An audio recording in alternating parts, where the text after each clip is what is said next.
ان الحمد للہ نحمده ونستعینه ونستغفره ونعوذ باللہ من شرور انفسنا ومن سیئات اعمالنا من يهده اللہ فلا مضل له ومن يضلل فلا هادی له واشهد ان لا الہ الا اللہ وحدہ لا شریک له واشهد ان محمدا عبده ورسوله اما بعد فان خیر الحدیث کتاب اللہ وخیر الهدی هدی محمد صلی اللہ علیہ وآلہ وسلم وشر الامور محدثاتها وكل محدثة بدعة وكل بدعة ضلالة وكل ضلالة في النار اعوذ باللہ السمیع العلیم من الشیطان الرجیم من حمزه ونفخه ونفثه بسم اللہ الرحمن الرحیم رب اشرح لی صدری ویسر لی امری واحلل عقدۃ من لسانی یفقهوا قولی بسم اللہ الرحمن الرحیم ان اللہ وملائکتہ یصلون علی النبی یا ایہا الذین آمنوا صلوا علیہ وسلموا تسلیما اللہم صل علی محمد وعلی آل محمد کما صلیت علی ابراہیم وعلی آل ابراہیم انک حمید مجید اللہم بارک علی محمد وعلی آل محمد کما بارکت علی ابراہیم وعلی آل ابراہیم انک حمید مجید اللہم ربنا آتنا فی الدنیا حسنہ وفی الآخرۃ حسنۃ وقنا عذاب النار لا الہ الا انت سبحانک انی کنت من الظالمین حسبنا اللہ ونعم الوکیل یا حی یا قیوم برحمتک استغیث ولا حول ولا قوة الا باللہ العلی العظیم ربنا آتنا من لدنک رحمتا وہیئ لنا من امرنا رشدا آمین۔ الحمدللہ آج یکم محرم الحرام 1441 ہجری میں یکم ستمبر 2019 کو سنڈے کے دن قرآن کلاس نمبر 239 میں ہم انشاءاللہ تعالی سورۃ البلد سے آغاز کریں گے۔ اعوذ باللہ من الشیطان الرجیم بسم اللہ الرحمن الرحیم لا اقسم بہذا البلد، نہیں، یہ لا جو ہے یہ الگ سے ہے، انگلش میں اس کے لیے لفظ استعمال ہوتا ہے نے، یعنی جو نظریات ہیں ان کی نفی، ایسا نہیں ہے، لیکن انگلش میں آگے آ جاتا ہے قوما اور اس کے بعد ہے کہ آپ قسم کھا رہے ہیں۔ اقسم بہذا البلد، مجھے اس شہر مکہ کی قسم۔ ویسے لفظی ترجمہ اگر آپ کریں گے تو یہ بنے گا کہ میں اس شہر مکہ کی قسم نہیں کھاتا یا نہیں یاد فرماتا، لیکن یہ لا جو ہے یہ الگ سے ہے، یہ عربی کا اسلوب ہے کہ جو مشرکین عرب کے فرسودہ نظریات تھے ان کی نفی کی گئی ہے اور اس کے بعد قسم یاد فرمائی گئی ہے مکے کے اوپر۔ لا جو ہم کہتے ہیں نا، نہیں، جو کچھ تم کہہ رہے ہو وہ غلط ہے۔ اقسم بہذا البلد، مجھے قسم ہے اس شہر مکہ کی۔ وَأَنْتَ حِلٌّ بِهَذَا الْبَلَدِ،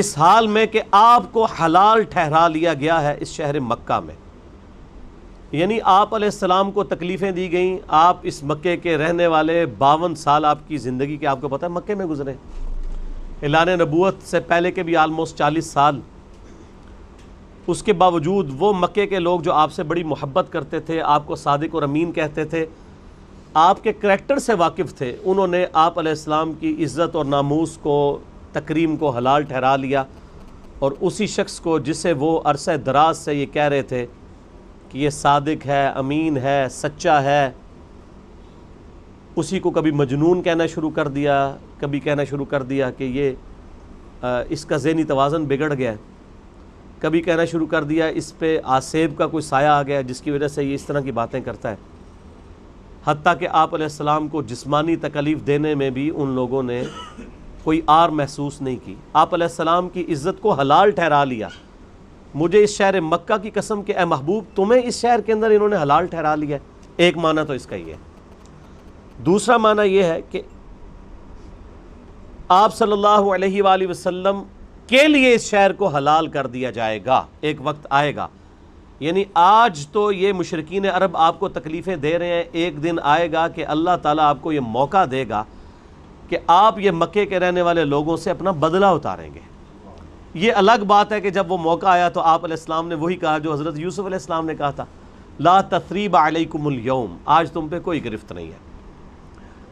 تو ایک وقت آئے گا تمہارے لیے حلال کر دیا جائے گا یہ شہر، جس طرح آج تمہیں یہاں پہ حلال کر رہے ہیں، یہ تم پر یہ شہر مکہ حلال ہو جائے گا. حالانکہ مکہ وہ شہر تھا کہ نبی صلی اللہ علیہ وآلہ وسلم کی بعثت سے پہلے بھی وہاں پر مکے کی سرزمین کے اندر حرم میں اگر کسی کا جانی دشمن، اس کے بچے یا باپ کا قاتل بھی سامنے آ جاتا تو اس کو امن مل جاتا تھا. وہ کہتے تھے کہ حرم کے اندر تلوار نہیں ہم چلا سکتے، یعنی اسلام کے آنے سے پہلے بھی مکے کی حرمت تو تھی. لیکن اللہ تعالیٰ نے فرمایا ایک دن آئے گا کہ ہم آپ کو اس چیز کی اجازت دیں گے کہ آپ حرم کی سرزمین میں بھی اپنے دشمنوں سے بدلہ اتارنے کے لیے تلوار کا استعمال کر سکتے ہیں، لیکن یہ آپ کے لیے خاص ہوگا. اسی کانٹیکسٹ میں صحیح بخاری میں ایک ڈیٹیل حدیث ہے، نبی صلی اللہ علیہ وآلہ وسلم نے فرمایا کہ اللہ تعالیٰ نے اس شہر مکہ کو حرم بنایا تھا ابراہیم علیہ السلام کے ذریعے. یہاں پہ کوئی کسی کو تکلیف نہ دے، یہاں کا کوئی درخت نہ اکھاڑا جائے، کوئی کانٹا نہ اکھاڑا جائے.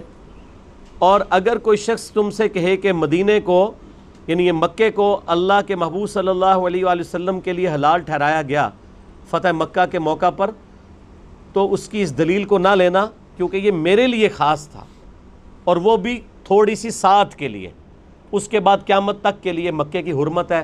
مکے کے اندر کوئی قتل و غارت نہیں کر سکتا، مکے کے اندر آپ کسی کو سزا نہیں دے سکتے، درخت نہیں اکھاڑ سکتے، گھاس نہیں اکھاڑ سکتے. اور بخاری و مسلم میں حدیث ہے، اے اللہ ابراہیم علیہ السلام نے مکے کو حرم بنایا تھا اور میں مدینے کو حرم بناتا ہوں.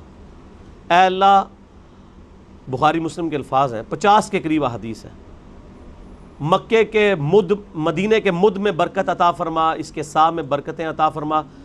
اے اللہ مدینے کی محبت مکے سے بھی زیادہ ہمارے دل میں کرتے. تو یہ مکہ اور مدینہ دونوں حرمین ہیں. اس لیے آپ جب حج اور عمرے کے لیے جاتے ہیں تو آپ دیکھتے ہیں کہ مکے میں مختلف سڑکوں سے جب آپ چوراہوں سے گزر رہے ہوتے ہیں تو وہ جو سائن بورڈ لگے ہوتے ہیں نا ٹریفک پولیس کی جانب سے، اس میں جو ایرو لگا ہوتا ہے لکھا ہوتا ہے الی الحرم، یعنی یہ راستہ حرم کی طرف جاتا ہے. اور سیم یہی چیز مدینہ شریف میں بھی ہے، مختلف سڑکوں پر چوراہوں پر لکھا ہوتا ہے الی الحرم، یہ راستہ حرم کی طرف جاتا ہے، کیونکہ مدینہ بھی حرم ہے اور مکہ بھی حرم ہے. اسی لیے ہم حرمین کہتے ہیں، یعنی دو حرم والی جگہ. یہ تو اب سعودی عرب تو اس کا نام سعودی حکومت نے خود سے رکھ دیا، مجھے شدید اختلاف ہے، یہ حرمین ہی اسے کہنا چاہیے. ویسے وہاں کے جو حکمران ہیں وہ اپنے آپ کو خادم حرمین شریفین کہتے ہیں، اور وہ بھی شافات سے شروع ہے. شافات سے پہلے تو وہ جلالت الملک اور پتہ نہیں کیا کیا لفظ استعمال کرتے تھے. یہ شریف النفس ایک ان میں ایک بادشاہ گزرا شاہ فہد، جس نے یعنی مسجد نبوی اور حرم شریف کی توسیع بھی کی. تو پہلی دفعہ اس نے اپنا یہ نام اڈاپٹ کیا کہ میں بادشاہ نہیں ہوں بلکہ ہم خادم ہیں، خادم حرمین شریفین. اتنا سٹیپ تو انہوں نے طے کیا. تو اگلا سٹیپ یہ بھی ہونا چاہیے کہ سعودی عرب کا نام بھی چینج کر کے اس کا نام رکھیں حرمین شریفین، حجاز مقدس، یہ الفاظ استعمال ہونے چاہیے. کسی خاندان کے ساتھ اسے منسوب نہ کیا جائے. پھر اس پر تر رہا یہ کہ وہاں پہ جب ان لوگوں نے مسجد نبوی کی توسیع کی اور مسجد حرام کی، کئی دروازوں کے نام اپنے بادشاہوں کے دروازوں کے یعنی ان کے ناموں کے اوپر ان دروازوں کے نام رکھ دیے. شاہ عبدالعزیز، شاہ فہد، ایون یہ بھی جو بڑی ایکسٹینشن ہوئی ہے ابھی شاہ عبداللہ کے دور میں، اس پورے کے پورا وہ جو سلسلہ تھا وہ شاہ عبداللہ نام رکھ دیا اس دروازے کا، اور پوری کی پوری وہ ساری ڈیٹیلز آپ کو پتہ ہی ہیں، نیٹ پہ بھی آپ دیکھ سکتے ہیں. حالانکہ یہ نام رکھے جانے چاہیے تھے اہل بیت کے ناموں کے اوپر، صحابہ کرام کے ناموں پر، عشرہ مبشرہ کے ناموں کے اوپر، جن لوگوں کی کنٹریبیوشنز کی وجہ سے آج ان صحابہ کرام علیہم رضوان کی قربانیوں کی وجہ سے، اہل بیت کی قربانیوں کی وجہ سے ہم آج سرزمین ہند کے اندر یعنی انڈیا، پاکستان، بنگلہ دیش میں مسلمان بیٹھے ہیں. یہ ان لوگوں کی محنتیں. تو اللہ تعالیٰ فرماتا ہے کہ مجھے قسم اس شہر مکہ کی، حالانکہ آپ کو اس میں حلال ٹھہرا لیا گیا ہے، اور آپ صلی اللہ علیہ وآلہ وسلم کے لیے بھی ایک دن آئے گا کہ آپ کے لیے بھی شہر مکہ حلال کر دیا جائے گا۔ یہ میں ان کو پکڑائیں جی مصحف، یہ مصحف آپ لوگوں کے ہاتھ میں اس لیے پکڑایا جاتا ہے کہ تاکہ آپ لوگ سوئیں نہ، ورنہ یہاں پہ تو سکینت نازل ہو رہی ہے تو آپ کو نیند تو آئے گی، تو اسی لیے ان کو مصحف پکڑائیں جی۔ کوئی جو ہے وہ یعنی 30 بار خان بننے کی کوشش نہ کرے، ہر چیز کی حکمت ہوتی ہے۔ جو میں بار بار کہتا ہوں مصحف آپ کے ہاتھ میں ہوگا تو شیطان بھاگے گا۔ کافی قرآن پاک پیچھے پڑے ہیں، جس کے پاس نہیں ہے وہ کھول کے سامنے رکھے، ٹھیک ہے؟ قرآن پاک آپ کے سامنے ہونا چاہیے تاکہ آپ کی کنسنٹریشن لوز نہ ہو۔ وَوَالِدٍ وَمَا وَلَدٍ، اور مجھے قسم ہے باپ کی اور اس کی اولاد کی۔ ایک اس کی تفسیر یہ کی گئی ہے کہ یہاں باپ سے مراد ابراہیم علیہ السلام ہے اور ان کی اولاد سے مراد نبی صلی اللہ علیہ وآلہ وسلم ہے، کیونکہ شہر مکہ میں بنو اسماعیل آباد تھے، وہ ابراہیمی تھے، ابراہیم علیہ السلام کی اولاد میں سے تھے، اور خود نبی صلی اللہ علیہ وآلہ وسلم ابراہیمی تھے، اولاد کے اعتبار سے بھی اور عقیدے کے اعتبار سے بھی۔ اور ایک اس کا معنی اگر جنرائز کیا جائے تو وہ جنرل معنی یہ بنے گا اس کا کہ باپ اور اس کی اولاد کی قسم، یعنی باپ کو اللہ تعالیٰ نے ایک مشقت میں ڈالا ہے نا، اولاد کی پرورش اس کے ذمہ ہے اور اس کی وجہ سے اس کی اہمیت بھی ہے۔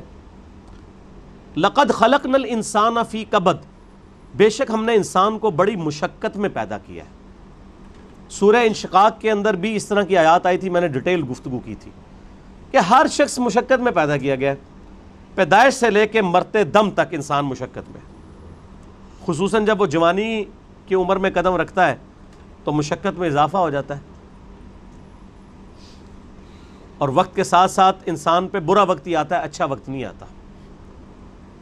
انسان کی مصروفیات بڑھ جاتی ہیں، انسان کی تگ و دو بڑھ جاتی ہے، اولاد کی تربیت کا معاملہ، ان کے رزق کا بندوبست کرنا، ظاہر ہے اللہ نے اسباب کے ساتھ چیزوں کو جوڑا ہوا ہے، تو پوری زندگی انسان مشقت کاٹتا رہتا ہے۔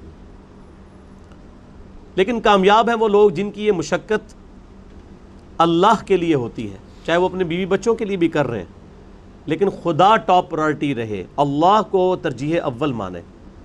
جیسے ہی اللہ کے حوالے سے ترجیح ہٹ گئی تو آپ کی بڑی سی بڑی نیکی بھی زیرو سے ملٹیپلائی ہو جائے گی۔ ایک شخص رزق حلال کما رہا ہے، اس کے لیے نیکی ہے، لیکن اگر اس کی وجہ سے وہ نمازیں چھوڑ رہا ہے، روزے چھوڑ رہا ہے، اللہ کے احکامات کو پامال کر رہا ہے، تو یہ اس کی نیکی پھر کس کام کی ہے؟ وہ تو پھر کئی اور لوگ بھی کر رہے ہیں۔ کیا دنیا میں لاکھوں غیر مسلم ایسے نہیں ہیں جو حلال کما رہے ہیں؟ بڑے بڑے اپ رائٹ قسم کے لوگ ہیں، اس طرح کے آپ کو مسلمانوں میں دکھانے مشکل ہو جاتے ہیں، لیکن جب تک خدا کے ساتھ کمٹمنٹ نہیں ہوگی آپ کی نیکیوں کا آپ کو فائدہ نہیں ہوگا۔ تو انسان کو مشقت میں اللہ نے پیدا کیا، ماں کو بھی مشقت اٹھانی پڑتی ہے، باپ کو بھی اٹھانی پڑتی ہے، اور انسان جب یعنی بچپن میں تو اس کی بڑی بادشاہ والی زندگی ہوتی ہے، جو جوانی میں قدم رکھتا ہے اس کی مشقت کا دور شروع ہو جاتا ہے، حتیٰ کہ انسان اس زندگی سے فارغ ہو جاتا ہے۔ اتنی تکلیفیں اٹھانے کے بعد ابھی آخرت کی تکلیفیں باقی ہیں۔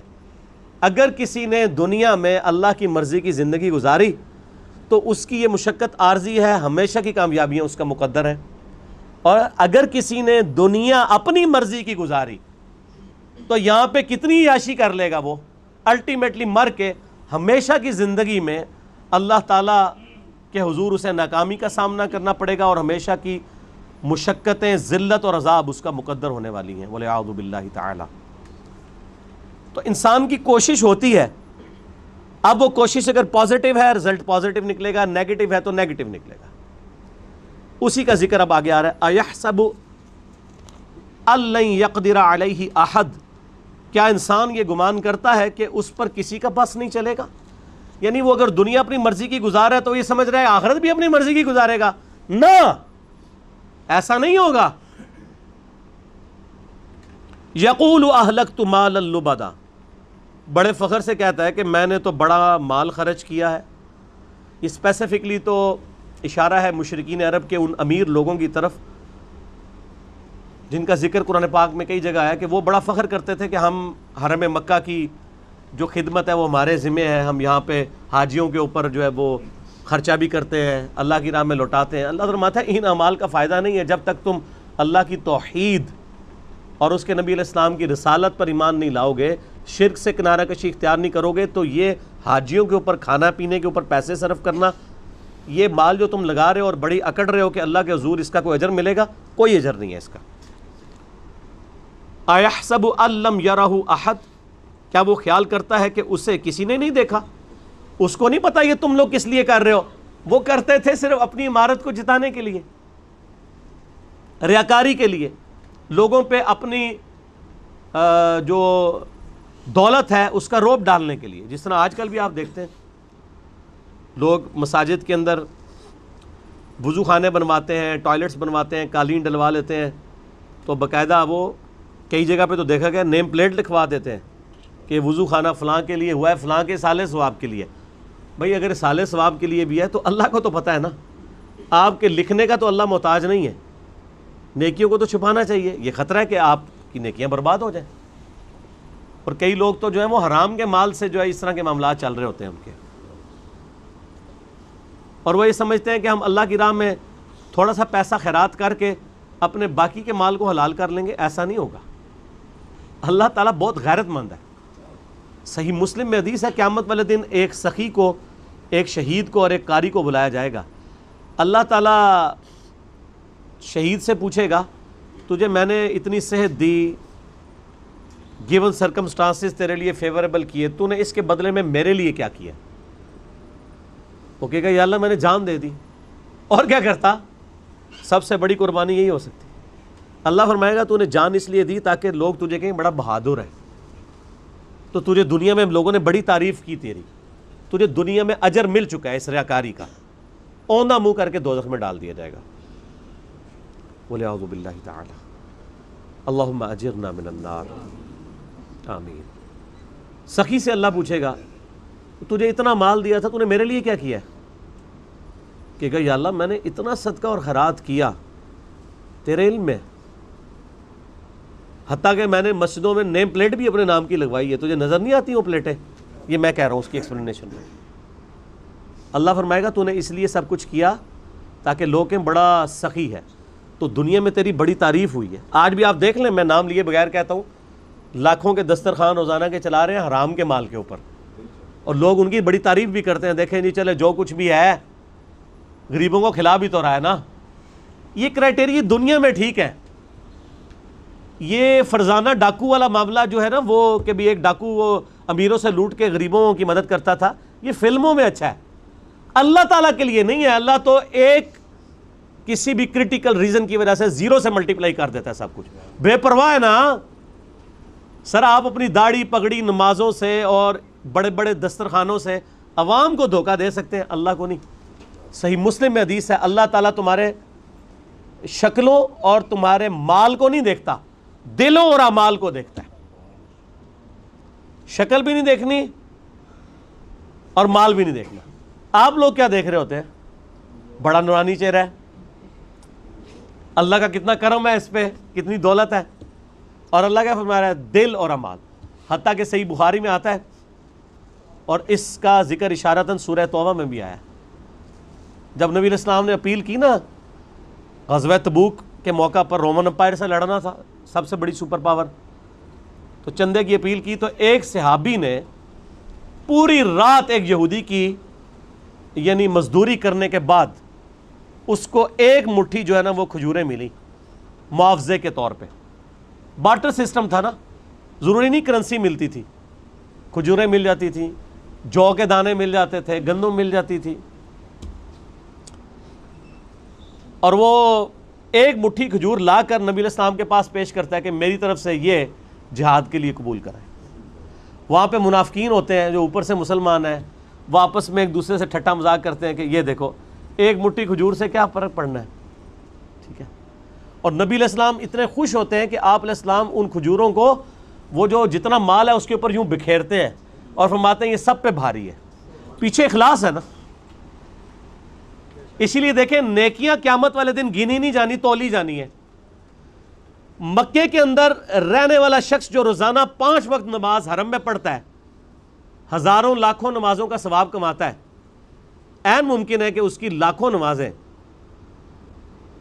ایک وہ شخص جو سڑک کے کنارے مزدوری کرتا ہے وہ مسجد تک بھی جانے میں اس کو تردد ہے، اور وہیں پہ وہ اپنا کپڑا ڈال کے جون جولائی کی تپتی دوپہر کے اندر سڑک کے کنارے کسی درخت کی چھاؤں میں صرف فرض ہی ادا کر لیتا ہے، اس کی ایک نماز ظہر ہو سکتا ہے اس کی ہزاروں نماز ظہر جو حرم میں ہے اس سے بڑھ کر ہو، کیونکہ اللہ نے نیکیاں تولنی ہے، گننی نہیں ہے۔ اگر کسی کے پاس 5 نوٹ 10-10 روپے کے ہوں اور ایک نوٹ 5,000 روپے کا ہو تو ورتھ کس کی زیادہ ہے؟ 5,000 کی، اگرچہ نوٹ وہ ایک ہے لیکن اس کی ویلیو زیادہ ہے۔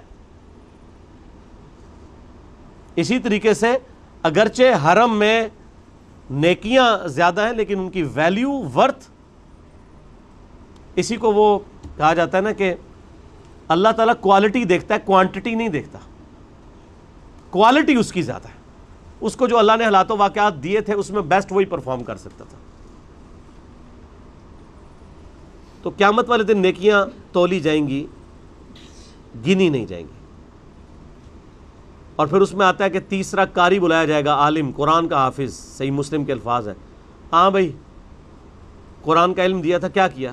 کہے گا یا اللہ میں نے تو اتنے لوگوں کو تقریریں کی، اتنے واعظ کیے، اتنے درس قرآن دیے، یہ کرتا رہا۔ اللہ نے فرمایا وہ اس لیے کرتا رہا کہ لوگ تیری بڑی تعریف کریں کہ تو بڑا علامہ ہے۔ تو دنیا میں تیری تعریف ہوئی ہے، اتنے بڑے بڑے اشتہار تیرے نام کے نہیں چھپتے تھے جس کے آگے پیچھے اتنی لمبی لمبی دمیں لگی ہوئی ہوتی تھیں، تو تجھے دنیا میں اجر مل چکا ہے، اس کو بھی اوندہ منہ کر کے دوزخ میں۔ تو ریاکاری کے ساتھ اعمال ایکسیپٹیبل نہیں ہے۔ اَيَحْسَبُ أَن لَّمْ يَرَهُ أَحَدٌ، کیا اس نے یہ خیال کیا کہ اسے کوئی دیکھ نہیں رہا؟ أَلَمْ نَجْعَل لَّهُ عَيْنَيْن، کیا ہم نے ان کے لیے 2 آنکھیں نہیں بنائیں؟ اب یہ اللہ تعالیٰ انسانوں کو مخاطب کر رہا ہے کہ جو میں نے تمہیں نعمتیں دی ہیں ان پر غور و تفکر کرو، اور پھر اس کا تقاضا کیا ہے وہ بھی آگے بیان ہوگا۔ ہم سب جتنے 100+ یہاں لوگ بیٹھے ہیں یا ہزاروں لوگ جو ویڈیو میں دیکھیں گے، یہ پوری دنیا کے انسان اپنے آپ کو سامنے رکھیں، اللہ تعالیٰ آپ سے مخاطب ہے۔ أَلَمْ نَجْعَل لَّهُ عَيْنَيْن، کیا میں نے تم لوگوں کو آنکھیں نہیں دیں؟ وَلِسَانًا وَشَفَتَيْن، اور ایک زبان اور 2 ہونٹ نہیں دیے؟ اس کے اندر قیامت مضمر ہے میرے بھائی، یہ زبان اور ہونٹ نہ ہو تو بچہ بڑا ہی نہیں ہو سکتا۔ اور جو ساتھ جبلی ہدایت اللہ نے دی ہے اسے پتہ ہے کہ میں نے دودھ کیسے پینا ہے، بچے کو سکھانا نہیں پڑتا، وہ اپنی جبلی ہدایت، نیچرل انسٹنکٹ جسے کہتے ہیں، جیسا کہ ایک بکری کی نیچرل انسٹنکٹ ہے کہ وہ گوشت کی طرف دیکھے گی بھی نہیں اور گھاس کھائے گی، اور شیر جو ہے وہ گھاس اس کے سامنے، تازہ گھاس کیا تازہ سبزیاں بھی لا کے رکھیں وہ اس کی طرف منہ بھی نہیں مارے گا، گوشت کھائے گا۔ اس طرح کی اللہ تعالیٰ نے ہر انسان کو بھی ایک انسٹنکٹ دی ہے جس کی وجہ سے وہ بچپن ہی سے ان چیزوں کی طرف مائل ہو جاتا ہے، ہونٹ اور زبان چوسنے کے لیے۔ وَهَدَيْنَاهُ النَّجْدَيْنِ، اور ہم نے اس کو 2 راہیں دکھا دیں، 2 گھاٹیاں دکھا دیں۔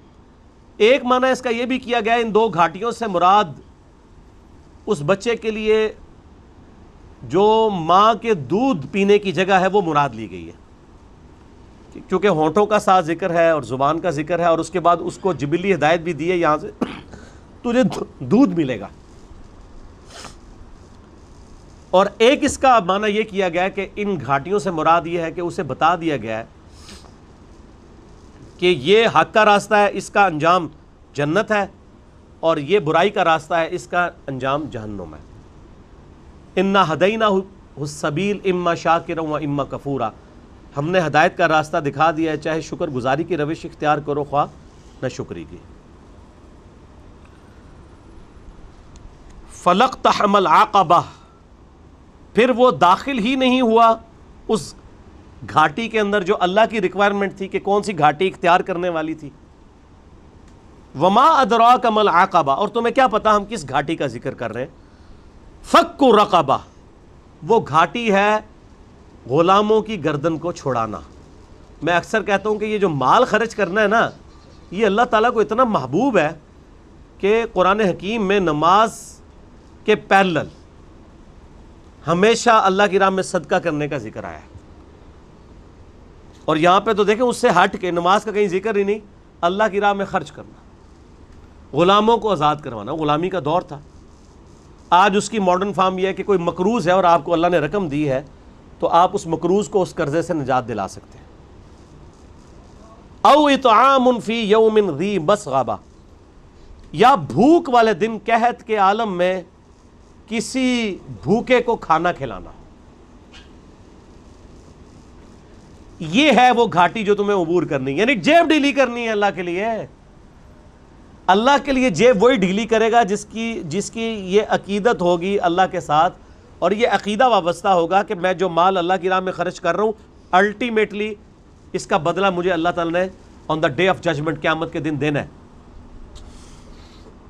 دنیا میں تو اگر آپ سے گورنمنٹ کہے کہ آج 10 روپے خرچ کرو، ہفتے بعد 1 لاکھ روپیہ لے لینا، تو سب لوگ کہیں گے جی ہمارے پاس تو کافی پڑے ہوئے ہیں گھر، یہ بھی لے لیں، اور لاکھ کے ساتھ ڈبل شاہ کے کئی واقعات آپ کے ملک میں نہیں آتے۔ اور اللہ کیا فرما رہا ہے سورہ البقرہ میں؟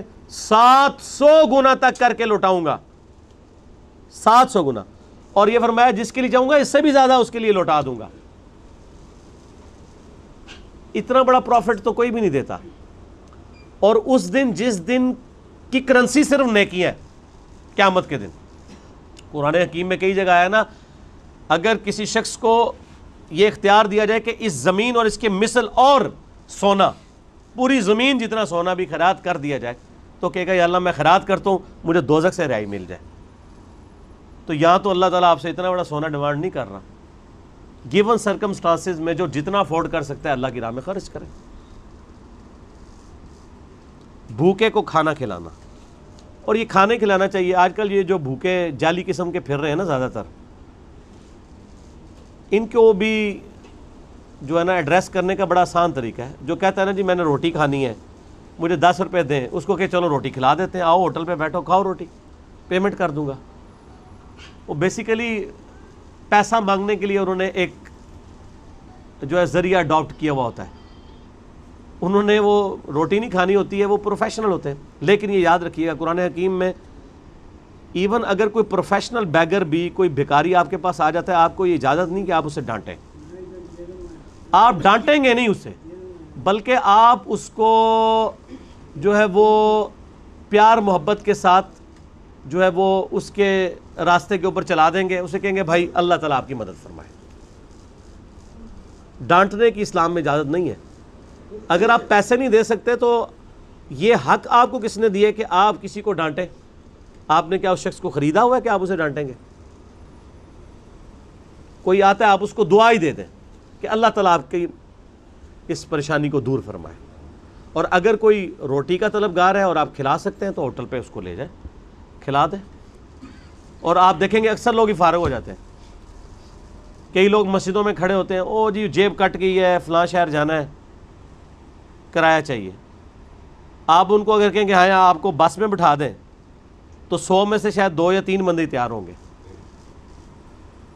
تو مقصد تو ان کا جانا تھا۔ میں تو یہی کرتا ہوں، اگر کسی کو اس طریقے سے معاملہ ہو تو میں تو پھر اس کو بس میں بٹھا کے آتا ہوں، کنڈکٹر کو کرایہ اس کے ہاتھ میں، اور ساتھ کیا کہتا ہوں کہ اگر یہ اترے تو کرایہ تیرا، چلو اس غریب کے کام آ جائے نا، اس کو نہیں دینا جس نے 2 نمبری کی ہے، جھوٹ بولا ہے، اگر ایسا کوئی کرے تو۔ یتیمن ذا مقربہ، یا یتیم جو کہ رشتہ دار بھی ہو اسے کھانا کھلایا جائے۔ او مسکینن ذا متربہ، یا مسکین جو ہے جو خاک نشین ہے، مٹی پہ بیٹھنے والے، جن کے پاس جگہ بھی نہیں ہے، ان کو کھانا کھلانا، یہ اللہ تعالیٰ کے حضور نیکیوں میں سے ایک نیکی ہے۔ ثم كان من الذين آمنوا وتواصوا بالصبر وتواصوا بالمرحمہ، پھر اس کے بعد ایمان والوں سے جو ایک دوسرے کو نصیحت کرتے ہیں صبر کی، اور ایک دوسرے کو رحمت کی نصیحت کرتے رہتے ہیں۔ دیکھیں اللہ کی راہ میں صدقہ اور خیرات کرنے کے بعد اللہ تعالیٰ نے ایمان لانے کا ذکر کیا ہے، اور اللہ کی راہ میں جو صبر و استقامت ہے اس کا ذکر کیا ہے، صرف امپورٹنس بتانے کے لیے کہ اللہ کی راہ میں جیب ڈھیلی کرنے کی کتنی امپورٹنس ہے۔ ایمان لانے والے، صبر اختیار کرنے والے اور صبر کی تلقین کرنے والے، یہ تو خیر ڈیٹیل آگے سورۃ العصر میں آئے گی نا، جو 4 کامیابی کے لیے شرائط ہے، ان میں آخری 2 شرائط یہی ہیں کہ آپ نے حق بات کی تلقین کرنی ہے اور صبر کی تلقین کرنی ہے۔ اولئک اصحاب المیمنہ، یہی وہ لوگ ہیں جو قیامت والے دن دائیں ہاتھ والے ہوں گے، یعنی ان کا نامہ اعمال ان کے دائیں ہاتھ میں دیا جائے گا۔ والذین کفروا، وہ جو انکار کرنے والے ہیں، ناشکری کرنے والے ہیں، بآیاتنا، ہماری آیات کی، ہم اصحاب المشأمہ، وہ لوگ ہوں گے بائیں ہاتھ والے، علیہم نار مؤصدہ، ان پر قیامت کے دن آگ چھا رہی ہوگی۔ بولے اعوذ باللہ تعالی، اللہم اجرنا من النار، آمین۔ یہ قرآن کا اسلوب ہے کہ جب بھی اہل ایمان کا ذکر ہوتا ہے نا تو ساتھ ہی ساتھ فاسقین کا اور اہل جہنم کا بھی ذکر ہوتا ہے، اہل جنت کا ذکر ہوتا ہے تو اہل جہنم کا بھی ذکر ساتھ میں ہوتا ہے، کیونکہ دونوں چیزیں پیرلل میں ہیں۔ صرف یہ نہیں ہے کہ میٹھی نیند آپ کو سلا دیا جائے، تصویر کا دوسرا رخ بھی دکھایا جاتا ہے کہ بھائی بڑے معاملات سخت ہونے والے ہیں۔ اب میرے بھائیو سورۃ الشمس اگری شروع ہونے لگی ہے، یہ پنکھا بند کر دیں کہ تنگ کر رہی ہے اس کی آواز، یہ جو آپ کے سر کے اوپر ہے۔ میرے بھائیو یہ بھی فکر آخرت کے اعتبار سے بڑی اہم ترین صورت ہے، پورے کا پورا پارہ نمبر 30 ہی امپورٹنٹ ہے اس حوالے سے۔ یہ آپ دیکھیں کانٹینیوسلی اللہ تعالیٰ نے کئی ایک قسمیں جوڑوں کی شکل میں یاد فرما کے اینڈ پہ جا کے مقسم علیہ کا ذکر کیا ہے کہ کن چیزوں پہ اللہ تعالیٰ قسمیں یاد فرما رہا ہے۔ اللہ تعالیٰ کا ویسے ہی بات کر دینا بہت امپورٹنس رکھتا ہے، لیکن جب کوئی قسم یاد فرما رہا ہے تو اس بات میں مزید وزن پیدا کیا جا رہا ہے۔ والشمس وضحاہا، قسم ہے سورج کی اور اس کی روشنی کی،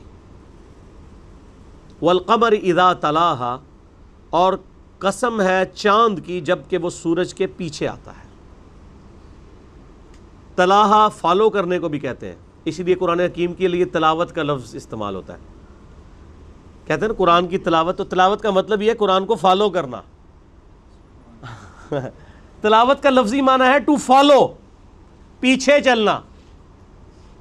تو وہ ہم قرات کو اور تلاوت کو یہ سمجھ رہے ہوتے ہیں جو زبانی پڑھ رہی ہیں، قرآن کو آپ فالو کر رہے ہیں۔ جو لوگ کہتے ہیں ہم قرآن کی اتنی تلاوت کرتے ہیں، ان کو کہ تلاوت کا مطلب بتائیں کیا ہے۔ تو وہ لوگ جو پوری پوری زندگی سینکڑوں قرآن مکمل کر چکے ہوں گے، انہوں نے ترجمے سے ایک دفعہ بھی نہیں پڑھا ہوگا، اور وہ کہہ رہے ہیں ہم قرآن کی تلاوت کرتے ہیں، ان کو آپ تلاوت نہیں کر رہے ہو، بس آپ صرف دیکھ کے پڑھ رہے ہو۔ تلاوت کا جو لفظ ہے نا وہ ہے ٹو فالو کرنا۔ تو یہاں پر اللہ طرف ہمارا ہے سورج کی قسم، جب وہ روشن ہو جائے یعنی طلوع ہوتا ہے، اور جب وہ سورج غروب ہوتا ہے تو چاند اس کو فالو کرتا ہے۔ فالو کیسے کرتا ہے کہ پہلے سورج طلوع ہوا تھا، سورج غروب ہوا، جیسے ہی سورج غروب ہوا تو چاند پیچھے سے آ جاتا ہے، اس کی روشنی، وہ اس کو فالو کر رہا ہوتا ہے۔ ہماری تلاوت جو فالو کرنی ہے وہ یہی ہے کہ وہ بعض لوگ جو ہے نا قرآن پاک پڑھتے ہوئے نا انگلی یوں لے کے چل رہے ہوتے ہیں کہیں دوسری لائن میں نہ سلپ ہو جائے، تو انگلی کے ذریعے وہ ضرور فالو کر رہے ہوتے ہیں کہ ٹیکسٹ کو فالو کر رہے ہوتے ہیں۔ اس کو بھی ویسے آپ کہہ سکتے ہیں کسی معنی میں تلاوت ٹو فالو دا ٹیکسٹ، لیکن ٹیکسٹ کو فالو کرنے کا یہ مطلب ہے کہ اس میں جو لکھا ہے اس پہ عمل کرنا ہے۔ اس کی مثال آپ یہ سمجھیں، اگر روڈ کے اوپر یہ لکھا ہو کیپ لیفٹ، اور آپ اس سائن بورڈ کو پڑھ کے منہ سے کہتے رہے کیپ لیفٹ، اور آپ کا اسٹیئرنگ رائٹ پہ جا رہا ہو، تو آپ لا کہتے رہے کہ میں نے پڑھا ہے، وہ کہ جناب یہ پڑھنے کے لیے نہیں تھا، اس پہ عمل کرنے کے لیے تھا۔ پڑھنے کا تو آپ کو فائدہ تب تھا کہ جب آپ اس پہ عمل بھی کرتے، کہ چلیں اگر آپ کیپ لیفٹ کہہ رہے تھے تو اپنے آپ کو حاضر رکھتے ہوئے لیفٹ پہ رکھتے بھی۔ آپ جا رہے ہیں دوسری سائڈ کے اوپر اور پڑھ رہے ہیں کیپ لیفٹ۔ قرآن کے ساتھ بھی یہ ہو رہا ہے، قرآن کی تلاوت کر رہے ہوتے ہیں، قرآن حکیم میں آیت آتی ہے لعنت اللہ علی الکاذبین، خود اپنے اوپر لعنت بھیج رہے ہوتے ہیں کیونکہ خود جھوٹ بول رہے ہوتے ہیں۔ قرآن جب یہ کہہ رہا ہے جھوٹوں پہ اللہ کی لعنت، اور جو تلاوت کرنے والا خود جھوٹا ہے، تو وہ کس پہ لعنت بھیج رہا ہے؟ اپنے آپ کے اوپر۔ تو اگر اس کو یہ پتہ ہوگا کہ اس کا مطلب کیا ہے اور میں نے اس کو فالو کرنا ہے تو میں نے اس سے بچنا ہے۔ اس طرح سورہ حجرات میں اگر کوئی شخص پڑھ رہا ہے کہ جو شخص اپنے بھائی کی غیبت کرتا ہے تو وہ گویا کہ مردہ بھائی کا گوشت کھا رہا ہے، تو یہ اس کو جب ترجمہ پتہ ہوگا تو تبھی وہ اس کام سے بچے گا نا. سورہ نساء پڑھتے ہوئے اگر کسی کے سامنے یہ آیت آئے گی کہ جو لوگ یتیموں کا مال ناحق کھاتے ہیں وہ دوزخ کی آگ اپنے پیٹ میں بھر رہے ہیں. اب یہ تلاوت کرنے والے کئی لوگ ہیں جنہوں نے اپنے یتیم بھانجوں کا بھتیجوں کا مال دبایا ہوا ہوتا ہے. داڑھی بھی ہوتی ہے, حاجی بھی ہوتے ہیں, نمازی بھی ہوتے ہیں, قرآن کی تلاوتیں بھی کر رہے ہوتے ہیں, حرام خوریاں اسی طریقے سے چل رہی ہوتی ہیں کیونکہ قرآن کو وہ فالو نہیں کر رہے ہوتے, بس صرف قرآن کے ٹیکسٹ کو دیکھ کے پڑھ رہے ہوتے ہیں, تلاوت نہیں کر رہے. آندہ کو کہنا تلاوت کی ہے, اس کو بتاؤ تلاوت کا معنی کیا ہے. تلاوت کہتے ہیں پیچھے چلنے کو, اور یہ قرآن میں ہے والقمر اذا تلاہا, اور چاند جب کہ وہ سورج کے پیچھے آتا ہے, یعنی سورج غروب ہوتا ہے اس کے بعد اگلا نمبر چاند کا لگ جاتا ہے. والنہار اذا جلاہا, اور قسم ہے دن کی جب وہ آفتاب کو روشن کر دیتی ہے.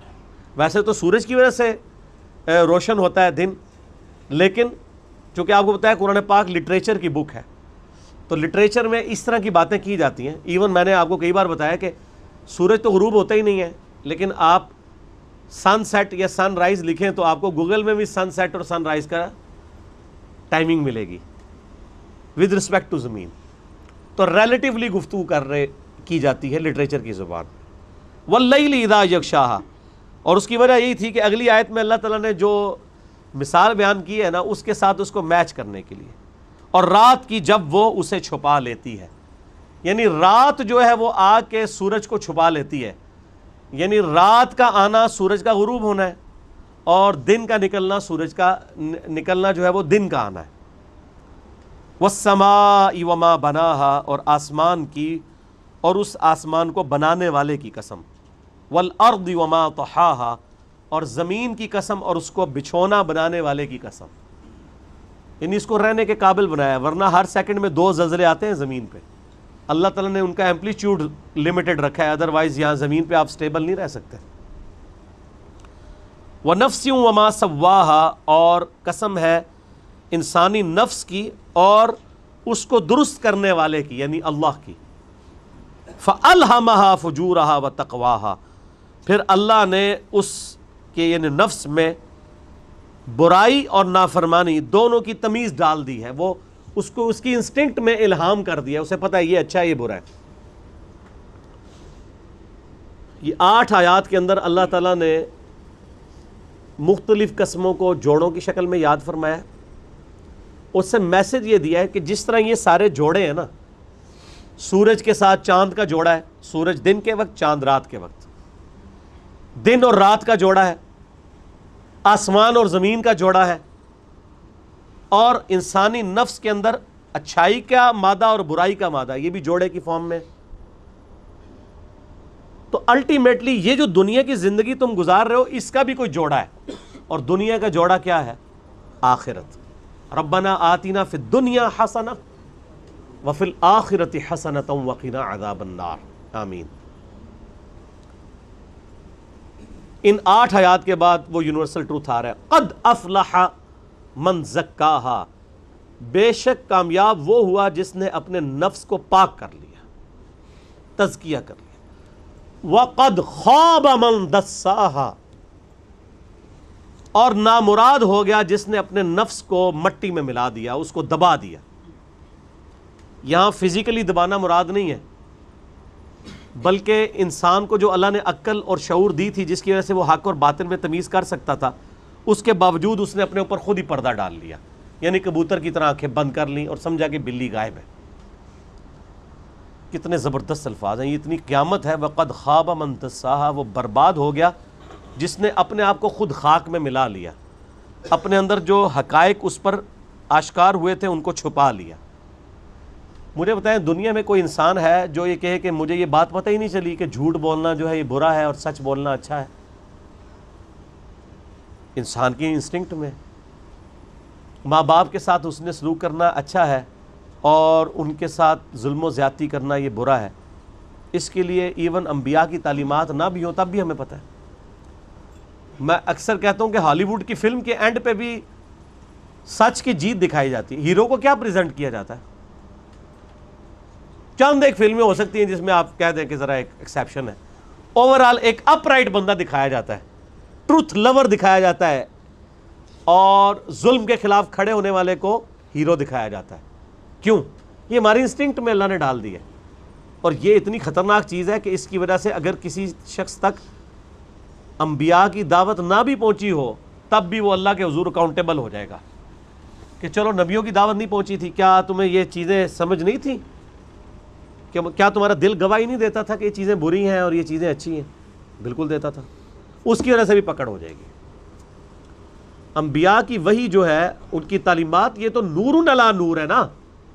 ایک نور جو ہمارے اندر موجود تھا, اللہ نے ہمیں انسٹنکٹ میں اچھائی اور برائی کی تمیز دی تھی, جو اس میں فَأَلْهَمَهَا فُجُورَهَا وَتَقْوَاهَا, اس کو پالش کیا ہے انبیاء کرام کی وحی نے, کتاب و سنت کی شکل میں ہمارے پاس پہنچی. دونوں چیزیں ہمارے سامنے ہوں, اس کے باوجود انسان اندھیرے میں مر جائے تو اس کی بدبختی ہے.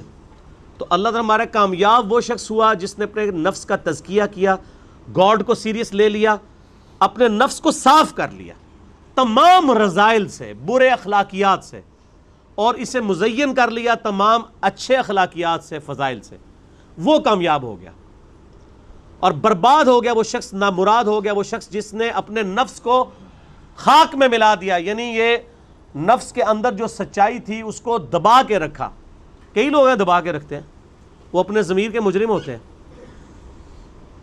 اور اس کی آپ نے نمائندہ مثالیں دیکھنی ہے تو ہمارے پولیٹیکل لیڈرز کو دیکھ لیں, ان کے ماننے والوں کو, کہ وہ ٹی وی ٹاک شوز میں آ کے کس طرح جھوٹی باتوں کا دفاع کر رہے ہوتے ہیں. ان کا اندر ان کو گواہی دے رہا ہوتا ہے کہ ہم غلط کر رہے ہیں, لیکن وہ یہ سمجھ رہے ہوتے ہیں کہ ہماری ڈیوٹی یہی ہے کہ ہم نے, ہمارے جو بڑے لیڈر نے فرما دیا سو فرما دیا, اب ہم نے اس کا دفاع کرنا ہے. تو وہ اپنے اندر جو سچائی ہے اس کو دبا رہے ہوتے ہیں, اور اس کی وجہ سے ایک مجرمانہ زندگی گزارتے ہیں. کذبت ثمود بطغواہا, یہ تو ایک انڈیویجول کا ذکر ہوا تھا. اب ایز اے قوم بھی کسی کے اندر ایسی برائی ہو سکتی ہے کہ وہ اپنے اچھائی والے معاملات کو دبا دے اور برائی والے معاملات کو آگے لے کے چلے. اس کی ایک نمائندہ مثال حضرت صالح علیہ السلام کی قوم سمود کا ذکر اللہ نے کیا ہے کہ سمود نے بھی سرکشی کی تھی اور وقت کے پیغمبر کو جھٹلایا تھا. ایز اے قوم اس نے, قوم سمود نے جو اتنی بڑی سچائی ان کے سامنے ہی جھٹلا دی. وہ کیا تھی سچائی؟ قرآن حکیم میں ذکر ہے, انہوں نے اپنے منہ سے بول کے کہا تھا کہ اے صالح علیہ السلام, اگر یہ سامنے جو پہاڑ ہے اس میں سے ایک اونٹنی نکل آئے ہم آپ پہ ایمان لے آئیں گے. پہاڑ میں سے اونٹنی نکل آئی, مردہ میں سے زندہ نکالنا اللہ کے لیے کو مسئلہ ہے. پھر وہ منکر ہو گئے, الٹیمیٹلی ان پر عذاب آ گیا. اذ انبعث اشقاها, جب ان میں سب سے بڑا شکی کھڑا ہوا, فقال لهم رسول اللہ ناقۃ اللہ وسقیاها, تو وقت کے پیغمبر صالح علیہ السلام نے ان سے کہا اللہ سے ڈرو, یہ اللہ کی اونٹنی ہے, اس کی پانی کی باری مقرر ہے. ایک دن باری مقرر تھی, اونٹنی نے اس چشمے سے پانی پینا ہوتا تھا, اور دوسرے دن قوم پانی بھرتی تھی. تو ان میں سے جو بڑا بدبخت تھا اس نے کھڑے ہو کے اونٹنی کو قتل کر دیا کہ جی ہم دونوں دن حامی کریں تاکہ ہمیں جو ہے وہ اس تکلیف سے نہ گزرنا پڑے جو ہمیں یہ لائن میں لگنا پڑتا ہے. تو اب وہ چونکہ اللہ کی اونٹنی تھی اس کی وجہ سے پھر اللہ تعالیٰ نے ان پہ عذاب بھیج دیا. فَكَذَّبُوهُ, انہوں نے جھٹلایا پیغمبر کو, فَعَقَرُوهَا, اور اونٹنی کی کونچے کاٹ دی, یعنی اونٹنی کو قتل کر دیا, اس کی رگیں کاٹ دی. فَدَمْدَمَ عَلَيْهِمْ رَبُّهُمْ بِذَنبِهِمْ, تو تمہارے رب نے ان کو تباہ و برباد کر کے رکھ دیا ان کے گناہ کے سبب. فَسَوَّاهَا, اور سب کو خاک میں ملا دیا. اللہ کا عذاب پھر ان کے اوپر آیا اور اللہ نے ان کو تباہ و برباد کر دیا. اور اس کے بعد کیا اللہ تعالیٰ فرما رہا ہے, وَلَا يَخَافُ عُقْبَاهَا, اور ہمیں کوئی خوف نہیں ہے جو کچھ ہم نے ان کے ساتھ کیا. ہمیں اس بات پہ کوئی خوف نہیں ہے, ہم نے پیدا کیا تھا, ہم نے ان کو برباد کر دیا, ہمیں کسی کا ڈر نہیں ہے کہ ہم سے آ کے کوئی بدلہ لے سکتا ہے. وَلَا يَخَافُ عُقْبَاهَا, ان کو تباہ کرنے کا ہمیں کوئی خوف نہیں ہے.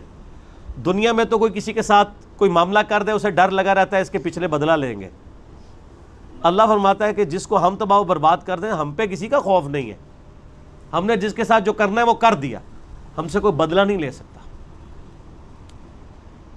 اللہم اجرنا من النار، اللہم اجرنا من النار۔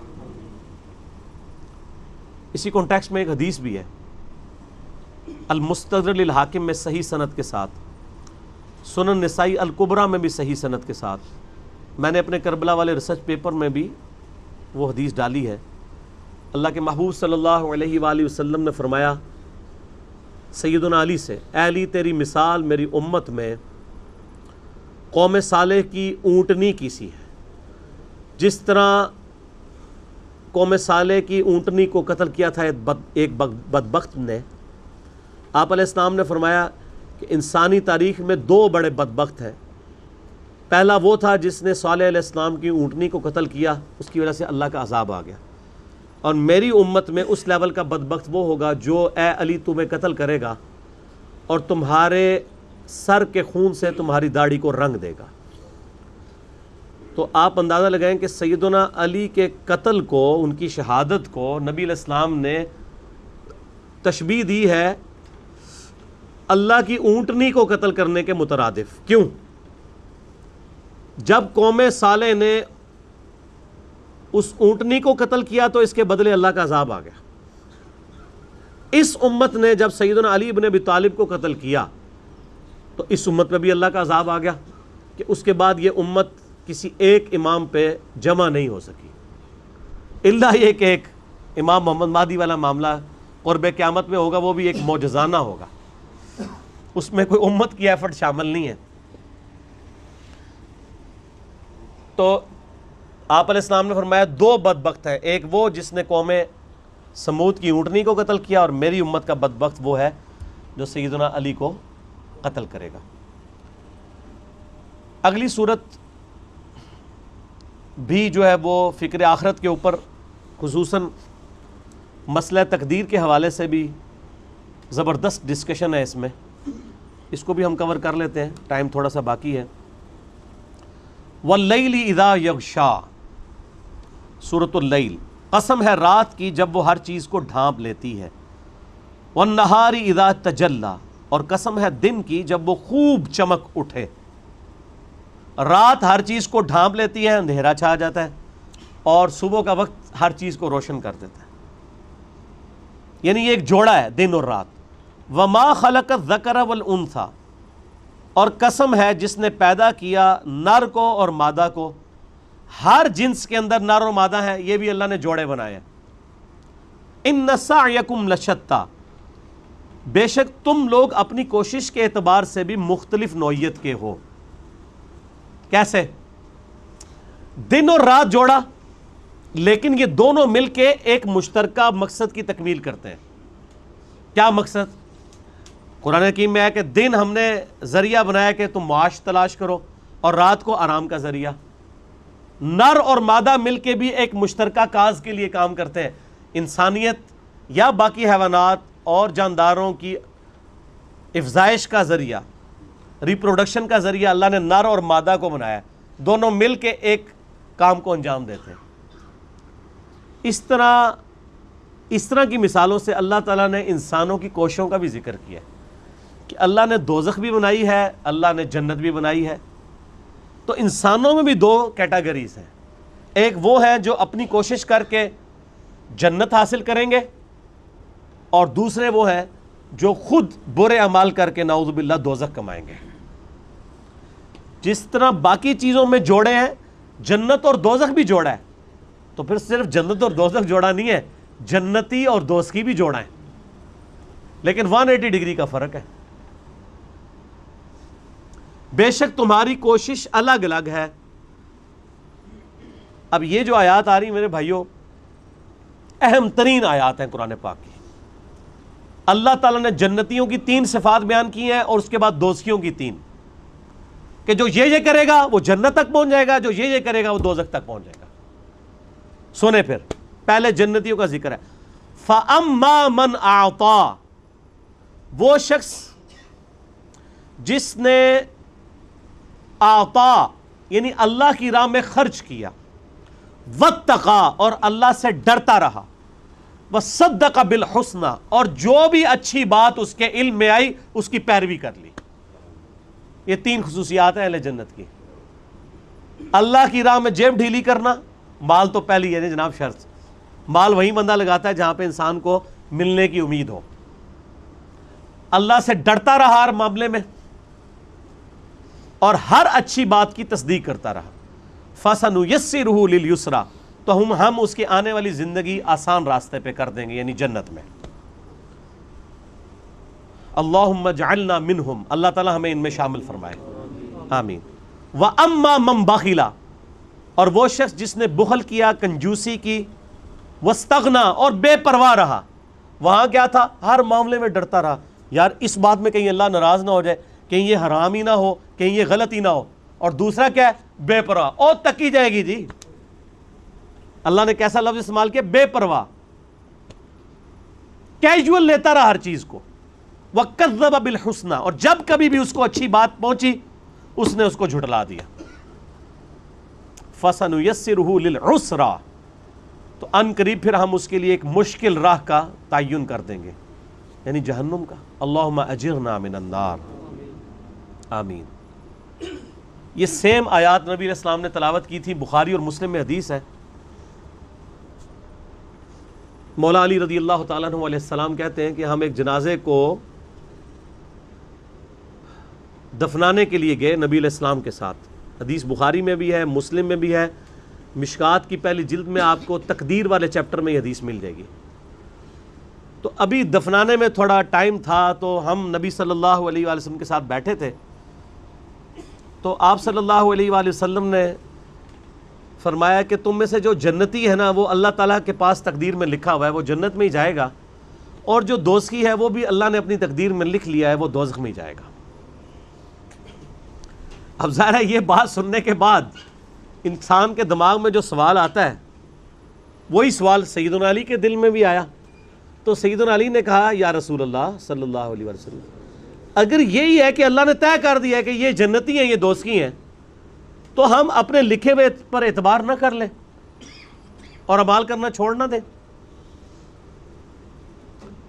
تو آپ صلی اللہ علیہ وسلم نے اس سوال کو ویل لیفٹ کر دیا، اور ایک اور بات ارشاد فرمائی۔ آپ نے فرمایا کہ تم اعمال کرتے جاؤ، جو شخص جنت کے لیے پیدا ہوا ہے اس کے لیے جنتیوں والے اعمال آسان ہوتے جائیں گے، اور جو شخص دوزخ کے لیے پیدا ہوا ہے اس کے لیے دوزخ والے اعمال آسان ہوتے جائیں گے۔ یعنی دنیا میں انسان کو پتہ چلنا شروع ہو جائے گا کہ میں دوزخ کے لیے پیدا ہوں یا جنت کے لیے، لیکن وہ کر رہا اپنی مرضی سے ہی ہوگا۔ اور نبی علیہ السلام نے جب یہ بات مولا علی کہتے ہیں فرمائی، تو پھر آپ نے قرآن کی یہی والی آیات تلاوت کی۔ تو یہ نبی علیہ السلام کی بھی سنت ہے کہ اپنی بات کے ثبوت میں قرآن و حدیث پیش کرنا۔ آپ کے مولوی نہیں پیش کرتے، لیکن نبی صلی اللہ علیہ وسلم کا یہی طریقہ ہے۔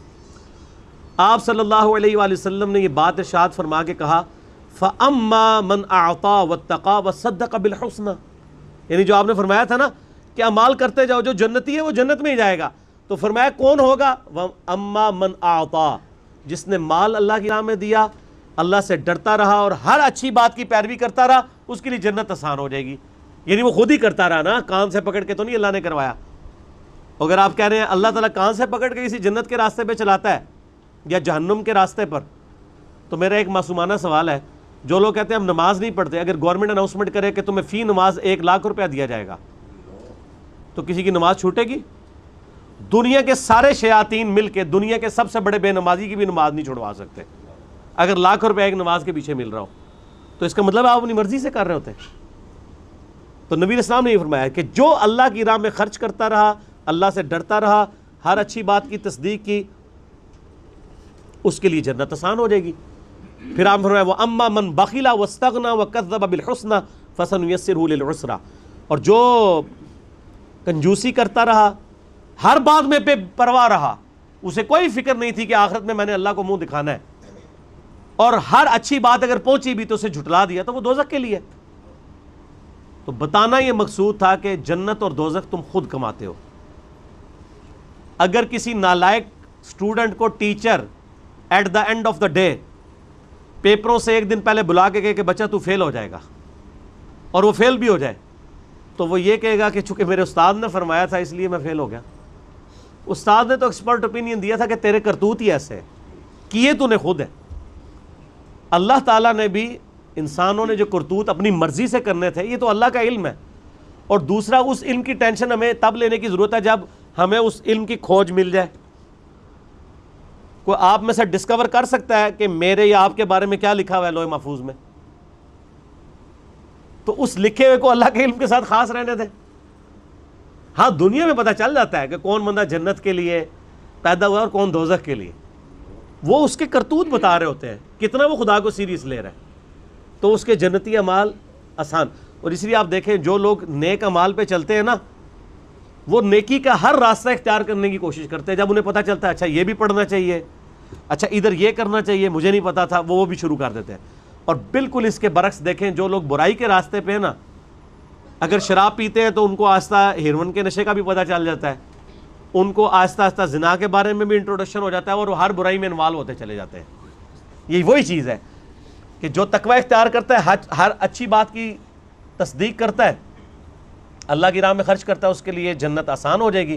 اور اس کے اگینسٹ جو کنجوسی کرتا ہے, بے پرواہ رہتا ہے, اپنی مرضی کی زندگی گزارتا ہے, تو ہر جھوٹی بات کو وہ ہر بات کو جھٹلا دے گا. صحیح مسلم میں حدیث ہے, نبی صلی اللہ علیہ وآلہ وسلم نے فرمایا کہ جس کے دل میں رائی کے دانے کے برابر بھی تکبر ہوا وہ جنت میں نہیں جائے گا. صحابہ نے عرض کیا اللہ کے محبوب صلی اللہ علیہ وآلہ وسلم, کبھی ہماری خواہش ہوتی ہے ہمارے کپڑے اچھے ہوں, ہماری جوتیاں اچھی ہوں, کیا یہ بھی تکبر ہے؟ آپ صلی اللہ علیہ وآلہ وسلم نے فرمایا اللہ بھی خوبصورت ہے اور خوبصورتی کو پسند فرماتا ہے. تکبر یہ ہے کہ تم حق بات سے اناد کر دو. یہ آیا تھا نا وَصَدَّقَ بِالْحُسْنَى, جو سچی بات ملتی ہے اس کی پیروی کرتا ہے جنتی. وَكَذَّبَ بِالْحُسْنَى, اور دوست کی ہر اچھی بات کو ڈینائی کرتا ہے. اور نبی علیہ السلام کیا فرما رہے ہیں کہ تکبر اصل میں یہ ہے کہ تمہیں حق بات پتہ چلے اس سے روح گردانی کر لو اور دوسروں کو حقیر سمجھو. وَمَا يُغْنِي عَنْهُ مَالُهُ إِذَا تَرَدَّى, اور اس کے کچھ کام نہ آئے گا اس کا مال جب وہ گڑھے میں پڑے گا. دنیا میں اگر مال بھی تھا تو قیامت والے دن اللہ سے بچنے کے لیے وہ مال نہیں استعمال ہو سکتا. یہ دنیا میں ہی آپ رشوت دے کے چھوٹ سکتے ہیں. ان علینا للہدا, بے شک ہمارے ذمے ہے رہنمائی کرنا. اللہ فرما رہا ہے یہ میرے ذمے ہے کہ میں تمہیں یہ دکھا دوں گا کہ سچ کیا ہے اور غلط کیا ہے. یہ تمہاری مرضی ہوگی, میری ذمہ داری صرف یہ ہے کہ تمہیں بتاؤں گا, چلنا خود ہے. وَإِنَّ لَنَا لَلْآخِرَةَ وَالْأُولَى, اور یقیناً آخرت اور دنیا کے مالک ہم ہی ہیں. دنیا میں رہنمائی کر دیں گے کہ اس کے بدلے میں جنت ملے گی, اس کے بدلے میں دوزخ. یہ میری ذمہ داری ہے, اللہ تعالیٰ فرما رہا ہے. اس کے بعد جو آخری فیصلہ ہونا ہے اس کا مالک اللہ تعالیٰ ہے. وہاں کوئی پھر اللہ کو شکوہ نہیں کر سکتا مجھے تو پتہ ہی نہیں چلا. فَأَنذَرْتُكُمْ نَارًا تَلَظَّىٰ, پس میں نے تو تمہیں خبردار کر دیا ہے ایک بھڑکتی آگ کے بارے میں. یہ اللہ تعالیٰ فرما رہا ہے کہ میرا کام تھا نا ہدایت پہنچانا, میں نے پہنچا دیا ہے. تو میں بتا رہا ہوں کہ میرے نافرمانوں کا انجام یہ ہونا ہے اور تابع فرمان لوگ جنت میں پہنچنے میں کامیاب ہوں گے. میرا کام تھا, میں نے تمہیں بتا دیا. لا یصلاھا الا الاشقا, اور اس دوزخ کی آگ میں تو نہیں جلے گا جو واقعی بدبختی کما رہا ہوگا. خود کمائی ہوگی نا اس نے بدبختی. الذی کذب وتولی, وہ بدبخت وہ ہوگا جس نے وقت کے پیغمبر کی دعوت کو جھٹلایا اور روح گردانی کی روش اختیار کی.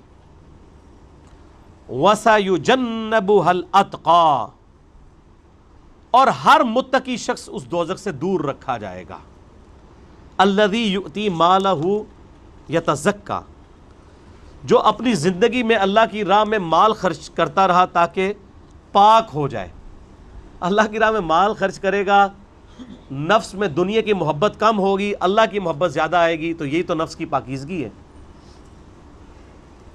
وَمَا لِأَحَدٍ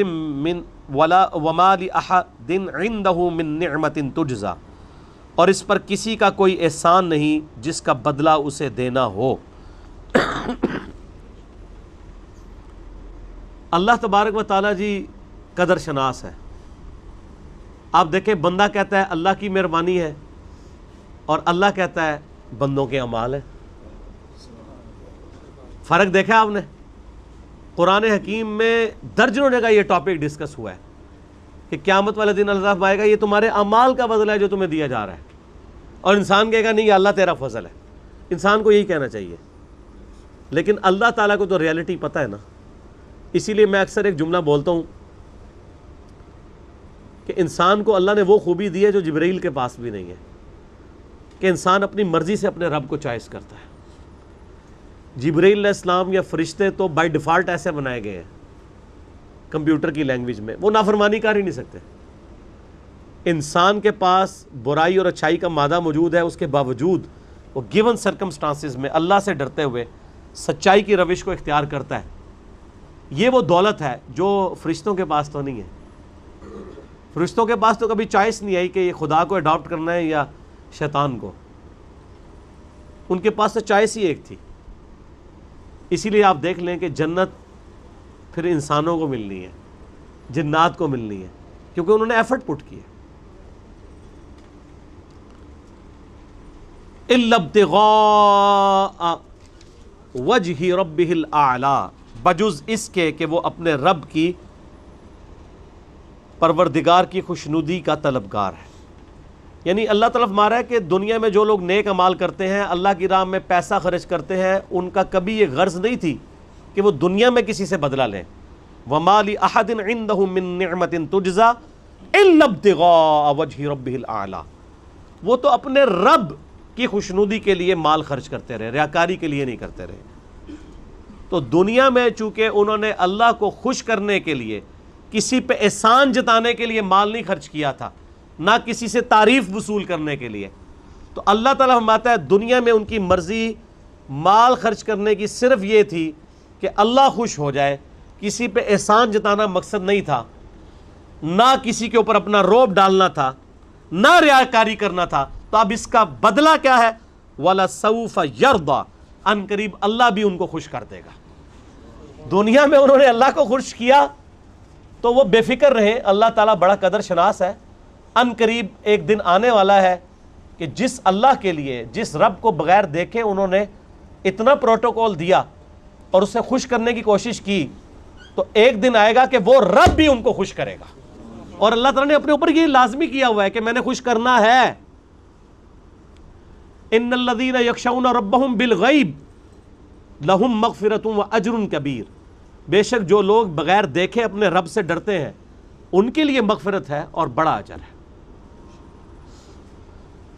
اللہ تعالیٰ ہمیں قیامت والے دن اہل جنت میں شامل فرمائے، جہنمیوں سے ہمیں خلاصی عطا فرمائے. اللہ تعالیٰ ہمیں موت سے پہلے پہلے قبر و آخرت کی تیاری کرنے کی توفیق عطا فرمائے. اللہ تعالیٰ سے دعا ہے جو حق بات میں نے کہی اللہ تعالیٰ ہمارے دلوں میں راسخ فرمائے. اگر جذبات میں میرے منہ سے کوئی غلط بات نکل گئی اللہ تعالیٰ ہمارے دلوں سے محو کر دے.